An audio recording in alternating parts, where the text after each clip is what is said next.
Hello, Steve White, AAA89 for SteveWhite89. Well, I saw something interesting on Sci-Fi Fanatics. Now, I hate Sci-Fi Fanatics. He's an Australian YouTuber. He's a total shill. How much of a shill is he? He's interviewed Ketwolski. He gets along with him, so that shows you his shill level.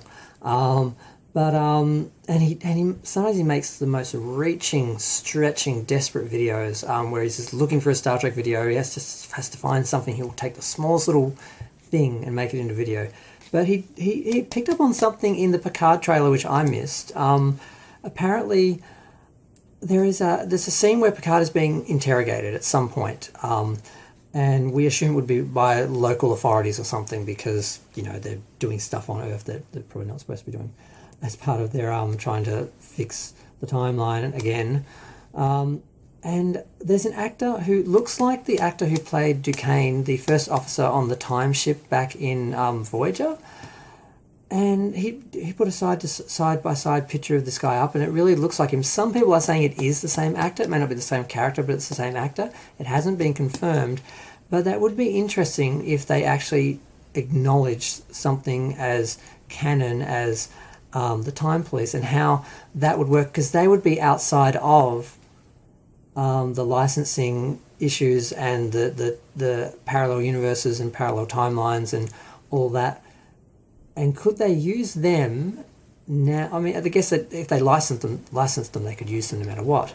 But would that be a way to acknowledge all the multiverse of timelines and universes in Star Trek now that have basically been caused by the IP contracts and licensing issues? It'd be interesting to see how they could use that. They could also just make them their version in that time, but they're supposed to be outside of time, so you can't do a Prime Universe version of them which is different from the original canon universe, or a JJ timeline version different from a Prime timeline or original canon, because they're outside of time. My understanding is, from my remembering that episode, I'm going to have to go back and watch when they appeared in Voyager now. But this is interesting, because normally this guy doesn't find anything interesting, and I don't watch his videos. But this is interesting, and I'm totally stealing it from him. I'm even going to, my thumbnail is going to be a screen catcher right from his video. And I'm acknowledging him. That's why I'm acknowledging him. But that's interesting. And the other thing I wanted to comment on, which drives me nuts, is when they did Star Trek Day, they announced that although it would be streaming on Paramount Plus and so forth, it would be streaming on the Paramount Plus channel on YouTube and the Star Trek channel on YouTube. I can't even find a official Star Trek channel on YouTube, and the Paramount Plus channel has nothing but a Picard trailer. That's it. So they lied when they said to Australian audiences around the world that there would be, YouTube would basically be showing the Star Trek Day event. It's not. So I just find that really offensive. Much like the first episode of Season 2 of Lower Decks was available for Americans and I don't know what other countries, but we didn't get it. We can't even view it and have it geo-blocked, because there's ways to get around geo-blocking, so you can still watch it, but we couldn't even get that. So I find that really offensive. They said, yes, we're having this big day and everyone's going to be included. You all can watch this big event. No, only people with Paramount Plus and people in America can watch it, apparently. Now, I did watch it through, it was being streamed through one of the Facebook pages on, I don't know if they just did that illegally on their Facebook, or if that was a Facebook link or something that Paramount Plus officially was giving out to Star Trek groups or something. I think it might have been underhanded, but I did watch the whole thing later that day, because I couldn't watch it during the morning because I missed it, and then the YouTube, because it was on YouTube originally, but then it was gone, because I watched the last 15 minutes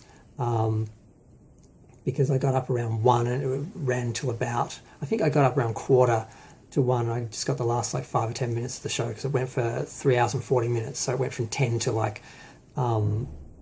think it started a bit after 10 and went till about 1:50 or something, 12:50 or whatever. And I got up around 12:30, 45 or something like that. So yeah, I did see it, but I think I just happened to see it. It's not available and doesn't have the accessibility that they promise. So I find that a bit offensive, and just to be totally inconsiderate of international fans. I mean, and if they're just slow, it's been 2 days. Do they want a window so people to try and get people to go into Paramount Plus before they allow it on the Paramount Plus YouTube channel? It's not a feature film or a TV series. It's just a bunch of panels and an event. So, you know, putting that behind a paywall is pretty desperate. But I'm going to go.